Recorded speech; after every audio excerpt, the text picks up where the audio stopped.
કેમ છો મિત્રો? આજે હું તમારા માટે લઈને આવ્યો છું જૂના અને જાણીતા ભાણાના લાઈવ ખમણ. હા મિત્રો, સાચું સાંભળી રહ્યા છો. આપણા પાસોદરા વિસ્તારમાં રાત્રે 2 વાગ્યા સુધી ગરમા ગરમ ખમણ મળે છે. અને હા, ભાણાના લાઈવ ખમણ શુદ્ધ સિંગ તેલમાં જ બનાવવામાં આવે છે. આ ભાણાના લાઈવ ખમણ વાળા કાકા ગરમા ગરમ ખમણ દિલથી ખવડાવે છે.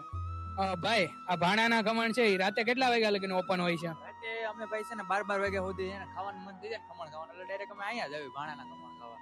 ને ખમણ એટલા ટેસ્ટી હોય ને સુપડા સાફ કરી જાય છે. એ આવે ને તે આમ હજી એકવાર ખાઈ લીધા ને બીજી વાર ખાવાનું મન થઈ જાય એવા ખમણ આવે. Okay, thank you. તમે અહીંયા ભાણાના ખમણ ખાવા આવ્યા છો તો તમને અહીંના ખમણ કેવા લાગે છે? ખમણ એટલે મસ્ત ખમણ છે. અમે 1 વર્ષથી આવી છે અહીંયા. બહુ પોચા અને ગરમા ગરમ આપે છે અને 12-1 વાગ્યા સુધી શરૂ રહે છે અને મજા જ આવે. એકવાર આવો તો તમે પાછા આવતા જ રહેશો. ઘણે રિપીટેડ થાઓ. પાસોદરા ગામમાં મજા જ આવે. આ બધા તો ગરમા ગરમ ખમણની મોજ લે જ છે, તો તમે કોની રાહ જોઈ રહ્યા છો?